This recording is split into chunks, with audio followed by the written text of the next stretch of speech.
আগে তো ঈদ আসলে কখন কেনাকাটা করবো, কখন মার্কেটে যাব, কোন কসমেটিক্সটা ভাল লাগবে, কোন ড্রেসটা বের হয়েছে, কোন জুতাটা বের হয়েছে, মানে এগুলো এই চিন্তাটা সারাক্ষণ মাথায় ঘুরপাক করতো। কে কী কিনলো না কিনলো, কার ড্রেস আগে কিনলো, তো সেটা দেখতে যেতাম। বা নিজের জামা কাপড় কিনলে সেটা লুকায় রাখতাম। তো এরকমভাবে ছোটোবেলা আমরা ঈদ আর কি পালন করছি। আর এখন যখন বিয়ে হয়ে গেছে, বাচ্চাও হয়েছে, তো এখন ভাবি যে আমার সন্তান কী পরবে, কোন ড্রেসটা আমার মেয়ের ভাল লাগবে, সে আর কোন জামাটা বের হয়েছে আমার মেয়ের। তো এগুলাই হইতেছে বিয়ের পর আর বিয়ের আগের ঈদ অনেকটা তফাৎ আছে। ওর বাবা তো এখন মার্কেটে যেতেই পারে নাই, তো এগুলো হইতেছে সব গিফটের, সব গিফট। ওর বড় চাচু, ছোটো চাচু, তারপর আমার চাচি, আমার বাবা, তো এগুলো গিফট ছিল। আর ওই জুতাগুলো ওর বাবা কিনছিল। তো এখন তো দু একদিনের ভিতরে আবার চলে যাবে মার্কেটে আমার আমার মেয়ের। তারপর হইতেছে ওর বাবাও কিছু কিনে নাই, মার্কেটের জন্য কিছু কিনে নাই। আর এদিক দিয়ে হইতেছে আমি রান্নাবান্না করে ফেলতেছি। আর অনেকদিন হইলো যে ডাল খাই না, মাসকলাই ডালটা আমার এত বেশি পছন্দ। শুধু আমার না, আমাদের বাসার সবার অনেক বেশি পছন্দ। আর এইটা যদি আমি বড় মাছের মাথা দিয়ে এই ডালটা খাইতে এত বেশি ভালো লাগে। এদিক দিয়ে আমার শাশুড়ি আমাকে একটু কাজে হেল্প করতেছে, পেঁয়াজ কাঁচামরিচ যা যা লাগে আর কি সব কিছু কুটে দিতেছে। আর এদিক দিয়ে আমি রান্না বসাই দিতেছি। ঘটর গুছাইতে হয়, যেহেতু ঈদ আসছে, ঘটর না গুছাইলে হয় না, পরিষ্কার করতে হয়। তো এই ফাঁক দিয়ে হইতেছে একটু রান্নাটা দেরি হয়ে যায় আর কি, ঘটর গুছাইতে গুছাইতে একটু দেরি হয়ে যায়। তো একটু মানে কাজটা সহজ করার জন্য আমাকে আম্মা আবার শাকটা আমাকে কাইটা টেটা দিতেছে, তো আমি শুধু রান্না করতেছি। ইফতারের আগ মুহূর্তে কিন্তু একটু তাড়াহুড়া লেগে যায়, যতই আগে আসি না কেন, কেন জানি এরকম হয়।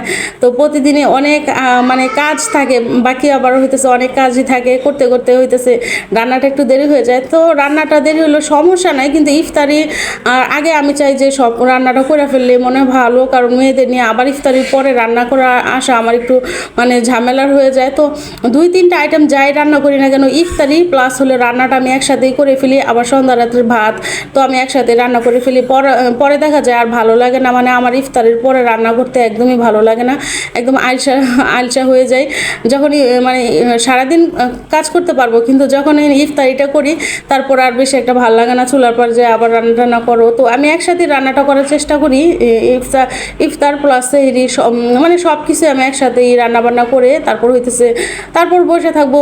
তো কাজ নিয়ে বসে থাকাটা একদম ভালো লাগে না, কাজটা সেরে বসে থাকবো মোবাইল টিপবো, তো এটাই আমার কাছে সবসময় ভালো লাগে। তো কাজটা সেরে তারপরে হইতেছে যা করা তারপরে করি। তো এখন হইতেছে মাছ ভুনা করতেছে, পাঙ্গাস মাছ ভুনা করতেছে। আর কেন জানি অনেকদিন পর পাঙ্গাস মাছ আনছে আপনাদের ভাইয়া, এত বেশি মজা লাগতেছে, শুধু ভুনা খাইতেছি, অন্য তরকারি তরকারি তো খাওয়া হয় না এতটা।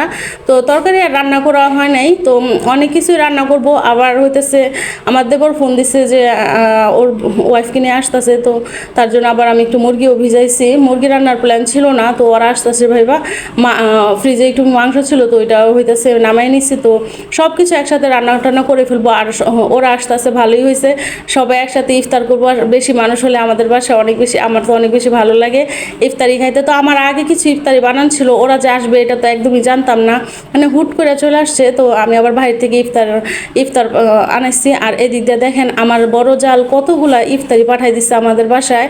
তো এতগুলো ইফতারি হয়ে গেছে, মানে বাসায় কিছু বানাইছিলাম, আবার হইতেছে কিনে আনছে, আবার আমার বড় যাও অনেকগুলো পাঠাই দিছে।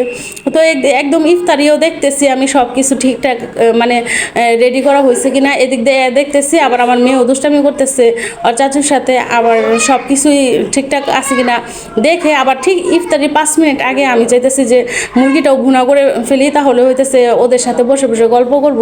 বাসায় যেই আসুক না কেন, আমার কথা হলো রান্না বান্না করে বসে থাকবো, তারপর ওদেরকে সময় দিব। আর যে কোনো মানে মেহমান আসলে আমার তো একদম ভালো লাগে না যে যে ওদেরকে বসায় রেখে রান্না বান্না করবো, মানে এরকম আমার কাছে একদমই মানে বোরিং লাগে।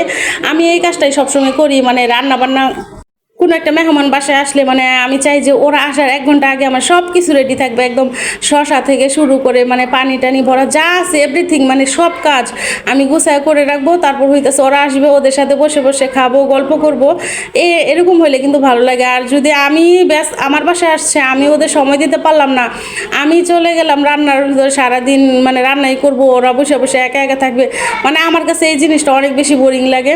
তো আমি সব রান্না বান্না করছি, করার পর আমি আমার যা দুইজন দুজন মিলে হইতেছে ভিডিও করতেছে আর অনেক মজা করতেছে আমার দেবরের সাথে, যে দেখো ব্লগ করতেছি। তো ও তো অনেক বেশি বিরক্ত, ও তো এগুলো একদম পছন্দই করে না ব্লগ টলগ করা।